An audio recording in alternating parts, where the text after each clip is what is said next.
Hey, L3. So I'm just chilling in the guest house now where I'm staying. I feel a lot better today.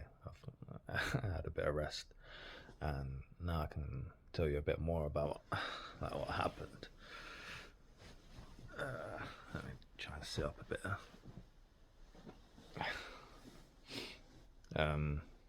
So halfway up the mountain,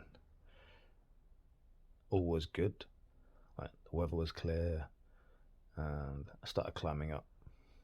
And instead of going the tourist route like I wanted at first, to just try and get as quick as I can and try and like prove people that it doesn't take you 8 hours to just like walk up Ben and down Ben Nevis.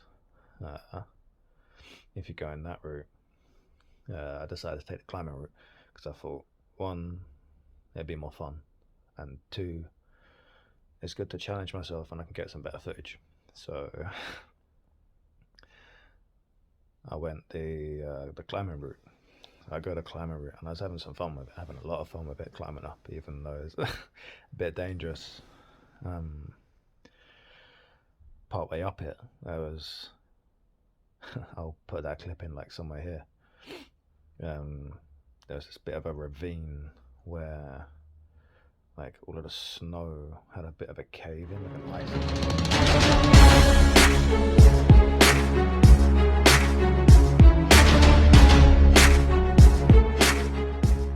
path that I was climbing up, I felt like had that underneath it.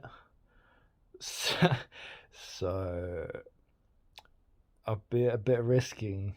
I was still going up that route, and like in the back of my mind, like my heart was pounding going up. I was just kept thinking that like there is a chance that this snow does cave in, because it's most of it is fresh snow, and if I fall in, I am donezo. Like well donezo. That didn't happen, luckily. And yeah, so climbing up, and like as I got about halfway up the climbing trail, then it started to snow again.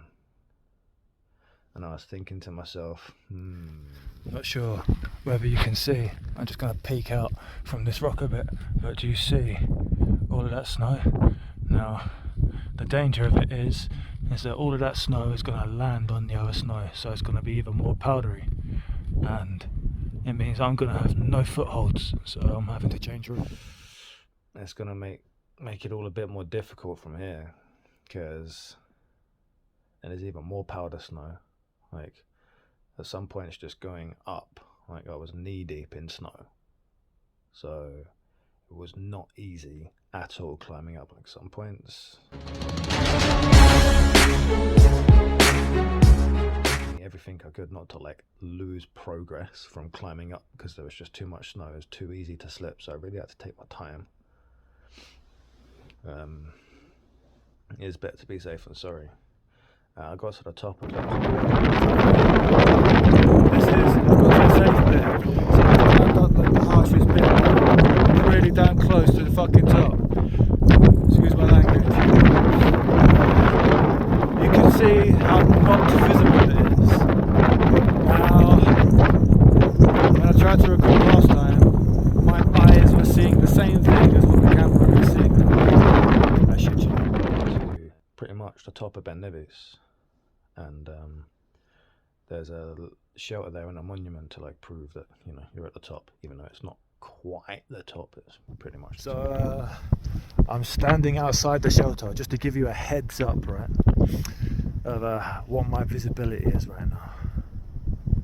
Camera zoomed out a bit, so let's like pan into normal. So this is how I see it, right? Like this, and I turned right a bit, pure white. I can't see. I actually cannot see. However, I wanted to go to the top. Me being me. And that was pretty much like maybe 10-15 minutes beforehand was when like the snowstorm really started to kick in. And I'll show a few pictures of my visibility and clips here.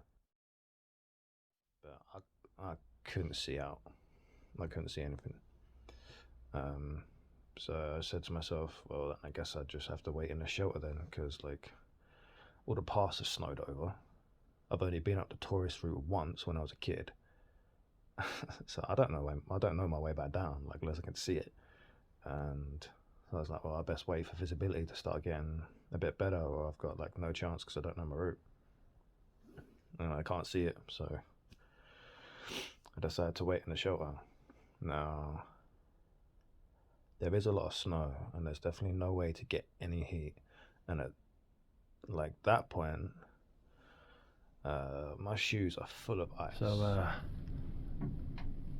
not quite, but close to the top of Nevis is there's a shelter, and there's this little monument, and this is my visibility, so I can't actually see. And as I'm walking, I have to get dangerously close to the edge before I can see it. So I'm just going to stay in the shelter and actually wait till I can see, because it's fucking dangerous. It's freezing. However, it's better than walking blind. My shoes not melting because everywhere around me is so cold, and I am so cold. So I was just like in the snow shelter, which was blocking most of the wind because it's like several meters worth of rock encased, and then like this little wooden, I guess little wooden box that you can stay in. It's not exactly spacious. And my feet, like I can't really feel my feet at this point at all. So I leave my boots on for like an hour or so, maybe an hour or two, and then I start to think, well, my feet are actually getting worse. Not getting better, they're getting worse. And I had no feeling in like the heels of my feet, and almost no feeling in like my toes at all. And it sounds dramatic, but like when you've been in cold conditions for so long, or like a cold environment for so long, you don't quite realize just how damaging it can be. So my boots are really wet, ice wet, and my socks are wet, so I have to take these off. So I take them off, I take my hoodie off, and then re-put on my coat so that I'm not to get too cold myself in the shelter. I hold it up in the corner because the shelter itself is also full of snow and ice. So that's pretty much what I was sleeping on. I was sleeping on ice.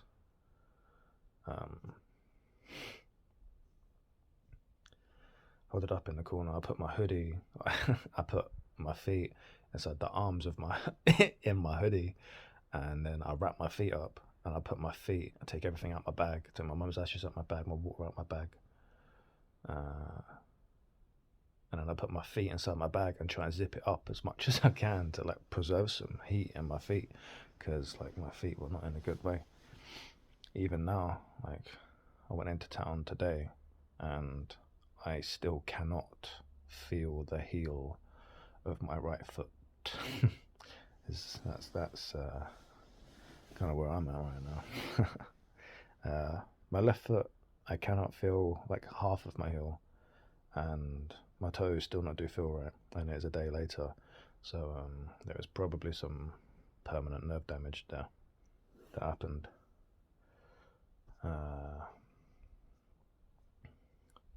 And yeah, as like the night started to get, I was trying to like take my mind off of how long it was gonna take and how much time, because I had to wait until morning, and it was like 6 p.m. or something. So I was like, well, I got like more than 12 hours to go, and time was just going by so slowly. That's just me shivering all night and all day. I couldn't like stop shivering really, because I was shivering so much I couldn't get to sleep. So it was a very long night. To make matters worse, the environment, I kept getting cramp in my legs, so I just could not sleep through it. For the most part, I only had like a few hours sleep tops, and it was died through the night like that, a whole duration of a few hours. And kept having to move myself around in this little corner after about maybe 5-6 hours I melted half of the ice in the corner just by sitting there. It didn't really help all that much, but it helped a bit. Though it also made me a bit more wet, so not exactly the best. And I had to try and keep my gloves warm. So I had a few pair of gloves, and I was like swapping my pairs of gloves over, warming some of them up by sticking them like inside my coat, and then swapping gloves, taking those ones out, and just shivering there. And like after, when it was about like 2-3 in the morning, I was really starting to think to myself, like, I can't feel my heels at all, and no matter how much I try, even when I try and grab them with my warm hands, like I cannot feel the warmth on my hand. I cannot feel the warmth from my hand on my feet, and my hands are warm. So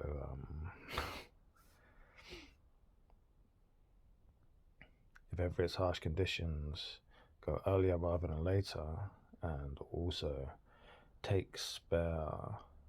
If you think there's a chance that conditions or the environment can get worse, seriously, take some spare socks, take some spare gloves, and even a few pairs of spare socks, just in case, and you could definitely save yourself some issues later.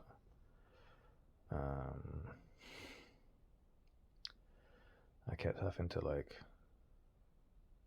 there was no way to shut the sheLTer properly, and I didn't want to shut the sheLTer properly either, just in case I get snowed in the sheLTer. Because just imagine that I fall asleep for like 2 hours, I'll wake up and then I can't get out. that would be really scary. Probably more scary than all of what else I've been through. I laugh about it, but yeah. So I had to use one of my ice picks and wedge it in between like the handle of the door and the snow outside, like poking through the hole, so as to only leave like a little bit of a gap so that the door wasn't properly shut, so at least I can have some way to get out if I do get snowed in. Didn't happen, luckily, but just in case. And it blocked most of the wind from going in the sheLTer, although there was still some holes in, so imagine being surrounded by ice and there's holes in the sheLTer, so that the wind is still circulating in there as well. I have no way to know just how cold it was. However, I don't think I'm being a bitch when I say it's probably minus 15 degrees or less. So it's very cold, very, very cold, and no way to move around either, so I can't generate heat. At one point during the night, like, I was laying on my back, and imagine like this is my legs. Like I was literally just doing this, I'm moving my legs up in the air, like, just to try and circulate some blood to my feet, and shivering on purpose, even just to try and promote more blood flow.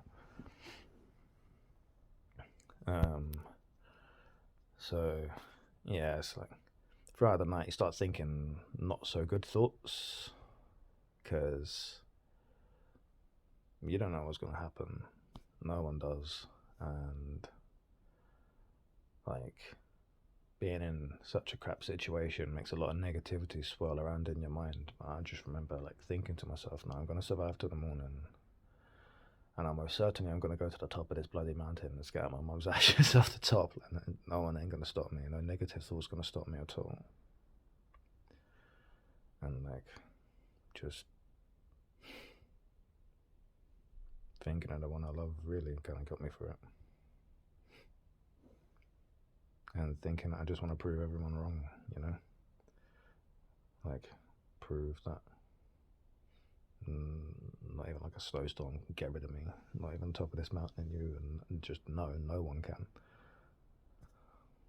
So, anyway, I've managed to fall asleep a couple of times, gets to about morning. I remember hearing in my head, hearing a Pink song as I woke up. And I was like, right, well, I'm freezing, and it's windier now, though it's bright. So I was thinking visibility is probably better. Now, my feet are still, like, I had no way to thaw out. I couldn't see, so I couldn't see my socks where I took them off, and I most certainly was not gonna crawl around in that little shelter and try and find my socks in the ice when I just wanted to keep my warm little spot. So it was bright enough now. I found my socks, so I had to like stick my socks down my trousers and like down my top, and I moved my boots into the corner, and like I was sitting on my boots to try and thaw out the ice in my boots. So I did so for about like an hour, maybe a bit more. Managed to get my socks warm, managed to get my boots thawed, though they were not warm at all. And I was like, right, gotta get ready, well, I'm just not gonna move. So I put my socks on, and I'm like, I could feel, I put, the night, I put like my toes inside my thick gloves. So like, I had half of my feet in like my gloves as well, just to keep my toes warm, which is why my toes are not so bad. My toes don't really have permanent damage. So yeah, I put my warm socks on in the morning, and I still can't feel the heat from my warm socks on my heels.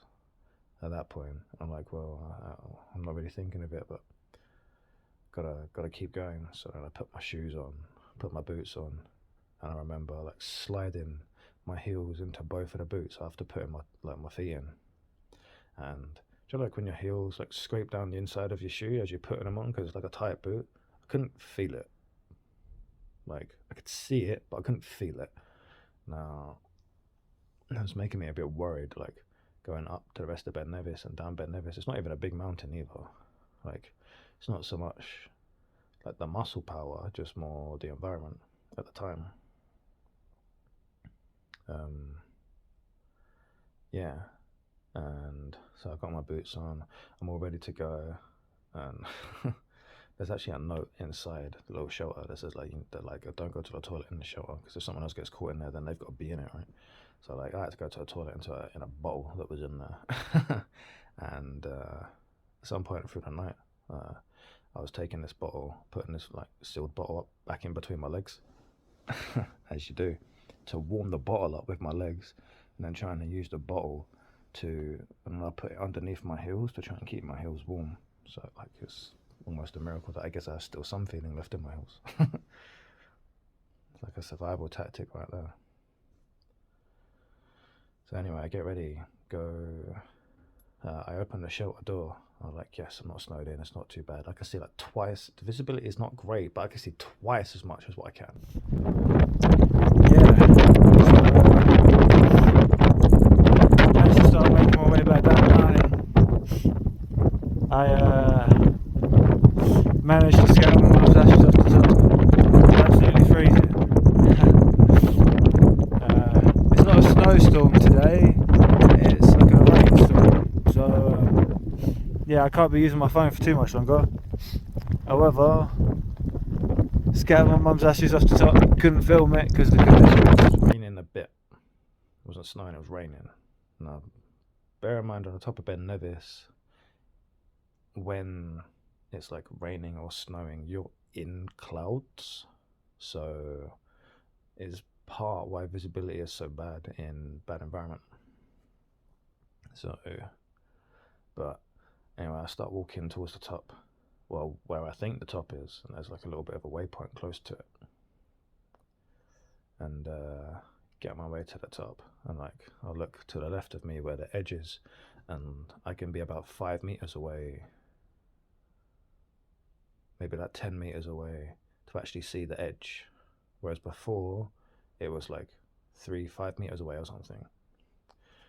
Now, when you're in that much snow, you don't want to be so close to the edge, because if any of the snow gives way, then I don't need to tell that tale. So, yeah, I can be a safer distance away from the edge before I can like see. So it was better. So I get my way to the top, and I remember wanting to film me scattering my mum's ashes, but I can't really feel my hands too much, and it's raining a lot more at this point. So, and I need like one hand to hold like what my mum's ashes are in, and then another hand to actually grab the ashes and scatter the ashes, and then I need another hand to film it, and then I'd need another hand to like hold on to my picks, even though I've wedged them into the ice, just to make sure that I don't lose those, because if I lose those I can't get back down now. So I couldn't film that, and I also wanted to do a high beatbox when I was up there, but in those conditions it was just no, I wasn't. But I'm like, yes, tick this off the list. Like, scan my mum's ashes off the top of Ben Nevis, done. Now I'm like, now I've got to get my way back down the mountain. So I start my journey back down the mountain, and there's like 2 waypoint like boulders that I can see, and then after that there's like so much snow from the night before that all of the paths are snowed over. So I'll try and put a picture somewhere, not just yet, but I can't see the tourist path. Visibility is still very poor, as you can see, and yeah, I'll let you know when I'm at the bottom. And that was the route I wanted to go down the mountain, and because there was so much snow I couldn't see the tourist path, so I'm like, right, I'm on the top of this mountain and the safest route to take I cannot see, so what do I do? And I remember thinking to myself for like a minute, and I'm like, alright, gotta get my way down this mountain. It's pointless me dwelling on it too much, otherwise I'm gonna make no progress. So I just decided to like walk in a straight line slowly so I can see, and play it by ear where I go.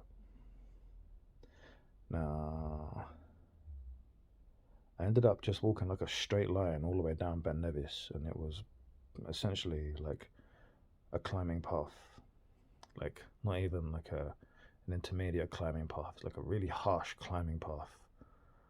Like some parts were like 20-foot boulders, or 20-foot like a ridge edge that you have to like get down, and I essentially had to climb down like as diagonals. You know how like goats climb up mountains, they run like diagonal to the left and then diagonal to the right to like get height. I had to climb down in a similar way.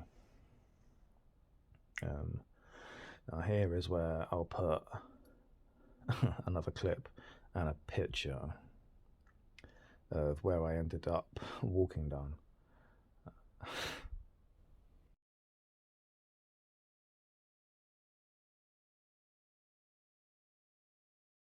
So yeah, climbing down anyway at this point, and my feet are like just wet and icy still because there's snow everywhere, and walking down through the snow, there are times when I was like went even further down than knee deep in snow, so like wading through snow is not quite the term. Anyway, so I remember seeing this car park like in the distance, and I was like, well, I don't recognize this car park, but it is a car park. And I saw like 2 little moving dots in the background in this car park. I'm like, oh, that's people, that's, yeah, civilization. Even though it's not that bad. So where all the path was snowed over, I could not see any path, so I've had to take a massive detour, and so you can see just how steep it is.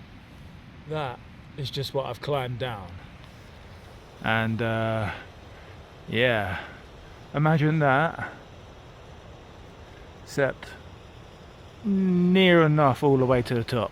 So I'm like, well, from there at least there can be something for me to know where I am, because my phone don't have much battery. And I remember checking my phone part way on the way down, and I'm like, it had no signal at all, no internet, no signal, even though it should. And I was like, well, if it does not when I get to the bottom, well, then I have no way to know where I am. So At least there's some people there that I can ask potentially. I did not add it in, so I'm gonna add it in now. The clip just prior that I showed, there's a surprisingly large amount of goats. There's a lot of goats on this side of the mountain. So yeah, they when you go near goats, you do not have to be scared. They just run away. So climbing down, it's about an hour. This car park ain't getting closer, but I'm like, I am making progress. It just doesn't seem like it. Anyway, I get to the bottom eventually, and I think from all of the adrenaline, it's like the only thing keeping me going, because like I definitely can't feel my feet. But I'm going anyway, and my legs really ache now, but they didn't at the time. So it was the adrenaline just keeping me going. And there was a little sign there saying like, oh, you're like 5 miles to the left, essentially, of where the Ben Nevis starting point is. So the route I took was not the main route, but there was no way for me to see the route, so it was my only way down the mountain. And I'm like, okay, well, now I've got to walk for like an hour and a half, 2 hours to get back into town before I have to travel for like another 4 or 5 hours after to get to the guest house that I'm staying in after all of what I've just been through. So I start walk for about 10 minutes, and this old man like starts driving down the route. And both the picks I have are broken at this point. Like one of them's bent from where I nearly fell once, and like I had to hold on to it, and it's like curved like that instead of being straight. So that happened maybe when I was about 2/3 down the mountain. So that was scary in itself. I try not to think about it. Anyway, this old man who was, I'm assuming, picking up his wife, who was taking their dog for a walk in the area, they ended up giving me a lift. I'll give a small shout out, Graham and Margaret, with their name, I won't forget. They gave me a lift into Fort William, which saved me about 2 hours walk when my body was probably not in the best shape. So it really, really helped. And then I had to wait. I went into the cafe, got something to eat. I was like, I have to eat. I have to make sure I eat some like meat so I can grow at least from all of what I've done and get myself warm. So I did so, waited a few hours for my bus into Oban, and then I get my way to Oban. And then I do the same when I get into Oban as well. I'm like, well, I've got to eat, because I want to make sure I grow and not hypertrophy. So I do so as well. Like I just get like 2 kebabs, and I'd like never eat takeaway, and I never eat sugar. But I'm like, I just need to like replenish my body a bit, so I actually eat sugar, not like refined sugar, for the first time in like a few months, I think. Normally I just eat fruit. And yeah, the first takeaway for a long time as well, proper takeaway, but it was just me. So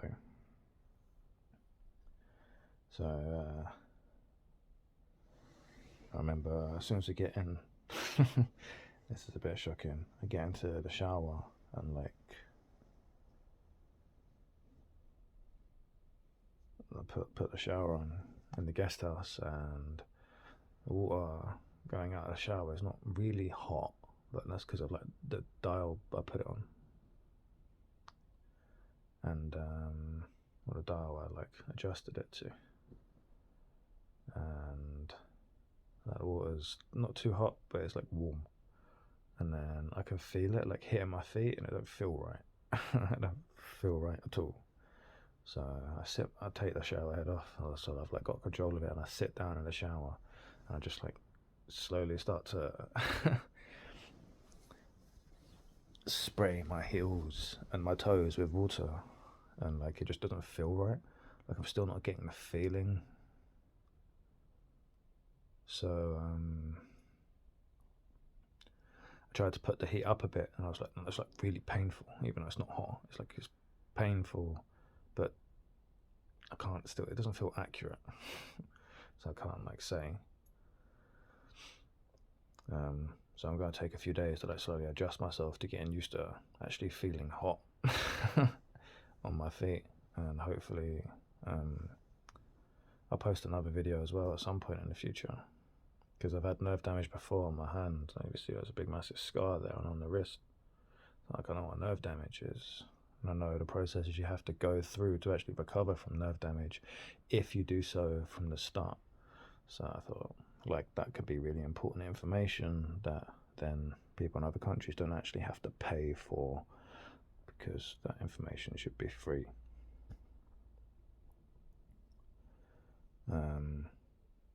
So yeah, I'll post that video at a point, and I am all good, and I can still walk normal, even though I can't feel my heels when I walk, even now.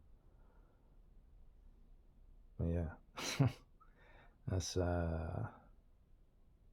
not all of the story, but a good chunk of the story. I can't tell too many of the nightmares through the night, and the negative thoughts that I was having on the video would just be a bit too sad, you know.